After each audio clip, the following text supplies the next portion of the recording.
Bonsoir à tous et bienvenue dans votre magazine. C'est votre emploi comme chaque mercredi. C'est une tendance qui s'est renforcée en 2020 avec le début de la crise économique. Les salariés les plus âgés sont souvent les premiers à quitter leurs entreprises quand celles-ci rencontrent des difficultés. Quelles sont les opportunités d'emploi justement pour les seniors chez nous dans les Hauts-de-France? Eh bien, on en parle avec notre invité ce soir, Olivier Candelier, président de Compétences et Emploi, une association dans la MEL qui mène des actions pour lutter contre le chômage. Bonsoir.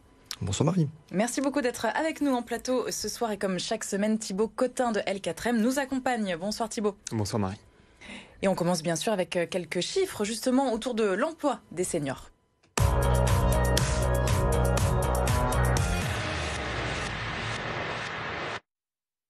Pour planter entre guillemets le décor, sachez que les 50-64 ans représentent plus d'un quart des actifs ayant un emploi.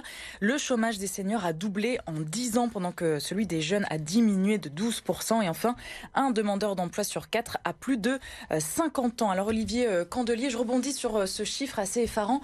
Le chômage des seniors qui a doublé en 10 ans seulement, c'est énorme. Alors, je vous confirme qu'effectivement c'est énorme. Quand vous regardez les chiffres que vous venez d'annoncer, il y a 10 ans, en 2010, vous aviez 717 000 demandeurs d'emploi jeunes et vous aviez exactement le même chiffre de demandeurs d'emploi seniors. Et 10 ans plus tard, on se retrouve avec 760 000 demandeurs d'emploi jeunes, une progression d'à peu près 1% par an. Mais surtout, au niveau des demandeurs d'emploi seniors, plus d'1 500 000, ce qui veut dire on est sur une progression de 10% par an. Ce qui est effectivement énorme.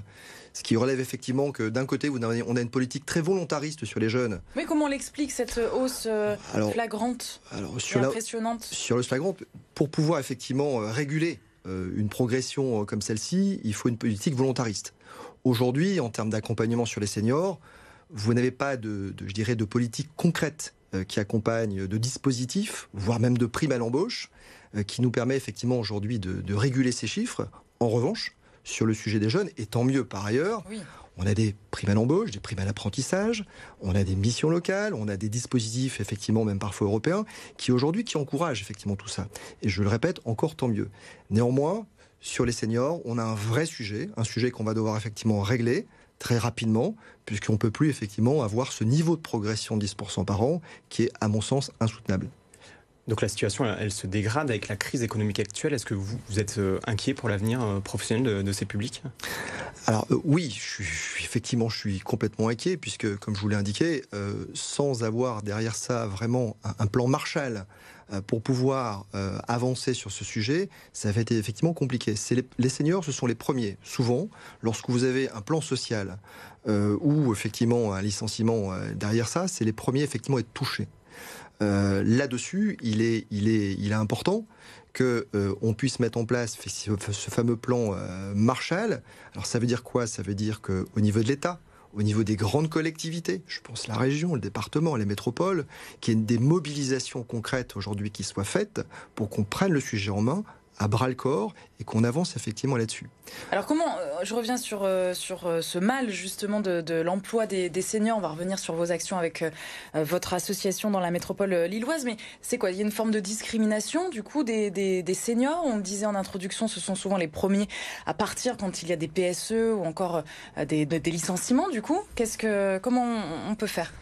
Alors, il peut y avoir effectivement des discriminations, parfois. Parfois, je pense qu'il faut aussi, je l'ai déjà vécu, convaincre l'entreprise de pouvoir, effectivement, de bien indiquer que le senior fait partie en tout cas, des candidats qui ont de la valeur et avec lesquels, qui ont une belle expérience, une belle expertise, un savoir-être, et sur lesquels, effectivement, on peut compter sur eux. Ils sont très attachés, souvent, à l'entreprise. Et je pense qu'aujourd'hui, le senior aussi, tout à l'heure j'évoquais le plan Marshall, mais le senior doit aussi savoir se remettre en cause et reprendre confiance en lui pour que quelque part, il puisse convaincre l'entreprise et le dirigeant demain de rester dans l'effectif des salariés. Il ne le fait pas assez selon vous? Alors on fait des généralités. Je pense qu'effectivement, reprendre confiance et savoir se vendre davantage, c'est un exercice effectivement. Vous savez, quand ça fait 20 ans que vous travaillez dans la même société, pouvoir se vendre ensuite dans une autre société, c'est pas toujours évident. Donc il y a un exercice effectivement là-dessus. Et il faut convaincre, complètement. Et pour qu'on comprenne bien, à partir de quel âge on parle de seniors dans le monde de l'emploi? Alors, dans le monde des seniors, vous avez 3 écoles. La première école, en entreprise, l'âge repère, c'est plutôt 45 ans. Deuxième partie de carrière. Donc pour les ressources humaines? Pour les ressources humaines, tout à fait. C'est jeune. Quand vous adressez à un DRH ou un dirigeant, c'est très jeune. ensuite, quand vous regardez les statistiques de Pôle emploi, on est plutôt effectivement sur une phase d'à peu près 50 ans. C'est l'âge repère aussi qu'on retrouve. Néanmoins, quand vous regardez les pays d'Europe du Nord, je pense l'Allemagne, la Norvège, la Finlande, tous ces pays-là, quand on parle d'un employé, donc un demandeur d'emploi senior, on est sur un âge de 55 ans. Et ces pays-là, ce sont des bons élèves par rapport à la France sur les chiffres de l'emploi des seniors? Alors là, vous posez effectivement une excellente question. Ce sont effectivement des très bons élèves, puisque quand on regarde le taux d'emploi des seniors au niveau national, on est à 53%. Ça, c'est effectivement ces chiffres nationaux. La moyenne européenne est au-delà de 60%. Et les pays d'Europe du Nord sont quasiment au-delà de 70%. Et quand vous regardez le Japon, on est quasiment à 80%. Donc ce qui veut dire qu'aujourd'hui, la France, malheureusement, est lanterne rouge sur le sujet. Derrière nous, on a la Grèce, la Roumanie. Et pourquoi on catalogue par âge comme ça? À quoi ça sert? Est-ce que vraiment c'est utile? Non, on catalogue par âge. Je pense l'idée, c'est pas de cataloguer, mais l'idée, c'est qu'aujourd'hui, c'est juste une réalité. Et je pense qu'aujourd'hui, je vous l'ai dit, on doit aujourd'hui faire en sorte que le senior puisse avoir davantage confiance en lui, convaincre les dirigeants et en même temps avoir un plan d'action qui soit efficace, rapide, concret, mesurable. Alors justement, vous menez des actions dans la métropole lilloise sur plus de 100 communes. La priorité, selon vous, c'est quoi la stratégie pour ramener les seniors à l'emploi ou en tout cas ne pas les amener sur le terrain du chômage? Alors, pour ne pas les ramener sur le terrain du chômage, comme je dis, il faut qu'ils reprennent confiance d'eux. Il faut absolument qu'on ait des dispositifs aujourd'hui, comme on le fait d'ailleurs pour les missions locales ou d'autres. Je l'avais déjà évoqué, mais vous avez un dispositif qui s'appelle PEPS, Plein Emploi pour les Seniors. Un dispositif finalement qui a permis de remettre 2 années de reprise, 80% des demandeurs d'emploi de ce dispositif à l'emploi, que ce soit en CDD, en CDI ou en intérim. Donc, utilisons aujourd'hui des choses qui marchent, et dupliquons-les sur un plan Hauts-de-France, voire même au-delà. Et donc c'est avec de l'accompagnement, du coaching, c'est ça, personnalisé? C'est du coaching, c'est de l'immersion en entreprise.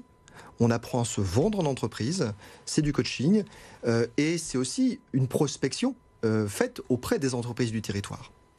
Vous avez des exemples concrets ici dans la métropole lilloise, justement, de vos actions de l'association Compétences et Emploi? Alors, des exemples concrets, oui, alors je vous ai parlé effectivement du dispositif, mais je pense que derrière ça, si votre question c'est de me dire est-ce que j'ai des exemples concrets d'entreprises qui ont embauché, la question effectivement, j'en ai une 50aine. Et aujourd'hui, heureusement pour moi, la majorité des seniors qui ont été embauchés sont toujours là. Donc, tant mieux. Mais un senior qui nous regarde là ce soir peut vous appeler, peut se tourner vers l'association? Parfaitement, tout à fait. Donc, directement vers Compétences Emploi, puisque ce type de dispositif qui n'est pas aujourd'hui, qui est un dispositif qui est quasiment privé, aujourd'hui, va redémarrer dès septembre, et sur lesquels, effectivement, on va essayer d'essaimer sur l'ensemble du territoire. Mais je voulais aussi vous donner quand même peut-être une note positive aussi par rapport à tout ça, parce que l'idée, c'est aussi d'être optimiste. Il y a aussi une prise de conscience, si je peux me permettre, de l'État, qui est récente. On l'avait évoqué, où vous avez quand même un député qui est rapporteur national aujourd'hui d'un grand sujet sur l'emploi des seniors. Pour la première fois. Et notamment, en plus, on a la chance d'avoir un député qui s'appelle Valérie Six, qui est en plus quelqu'un d'extrêmement compétent sur le sujet, et qui doit rendre sa copie quasiment pour fin juin. Et là où je dis qu'on a une lueur d'espoir, c'est que j'ai extrêmement confiance en ce qui pourrait éventuellement, donc décliner comme stratégie pour qu'on puisse le diffuser sur l'ensemble du territoire national. Donc moi je suis très heureux de cette prise de conscience et effectivement, et j'espère que derrière ça, au-delà de ça, on aura les moyens pour aller beaucoup plus loin et réguler. Il y a des secteurs un peu moins frileux pour embaucher les seniors aujourd'hui chez nous dans la région? Alors oui, bien entendu, vous avez des secteurs, je prends le métier de la relation client. D'ailleurs, un peu en panne de candidats. Oui, vous avez effectivement des métiers comme ça, par exemple, qui peuvent fonctionner. Tout ce qui est activité où vous avez un niveau de pénibilité, c'est un peu plus compliqué. L'industrie peut être effectivement aussi une issue, effectivement, pour les seniors. Et même là en 2021, au moment de la crise économique. Et même là en 2021, parce que vous savez, quand vous regardez une entreprise, quand vous leur demandez, ils veulent du savoir-être. Le savoir-être, c'est la priorité. Et le savoir-être, le senior là aujourd'hui. C'est une vraie carte à jouer pour le senior, les compétences c'est un humaines. élément différenciant. Et je pense qu'il y a une autre carte à jouer pour le senior, c'est qu'aujourd'hui, vous avez des sociétés d'intérim. Finalement, la majorité de leurs candidats sont plutôt assez jeunes. Et aujourd'hui, vous avez des sociétés d'intérim qui regardent de très très près le sujet et qui se disent on a une carte à jouer aussi là-dessus parce qu'on a des vraies compétences, une vraie expertise qu'on peut éventuellement utiliser pour l'entreprise. Et j'insiste, là je m'adresse aux seniors en général, c'est un réel tremplin. Une société d'intérim, vous faites effectivement quelques semaines, quelques mois, mais c'est aussi un tremplin vers le CDI. Et on sait tous, quand on a effectivement connu le CDI, on essaie surtout quand on est en deuxième partie de carrière, en fin de carrière, on souhaite être un peu plus sécurisé. Merci beaucoup Olivier Candelier, président de Compétences et Emploi, d'avoir été avec nous. On rappelle la plateforme web atout-age.fr. Merci Thibaut, à la semaine prochaine pour un nouveau numéro de C'est votre emploi. Et nous on se retrouve bien sûr demain comme chaque jeudi avec votre magazine Santé. Nous allons parler du télétravail et des conséquences du télétravail à la maison. Mal de dos, douleurs dans les mains, nous parlerons de ces postures avec notre invité qui nous apportera quelques solutions. Martin Barillon, kinésithérapeute dans la métropole lilloise.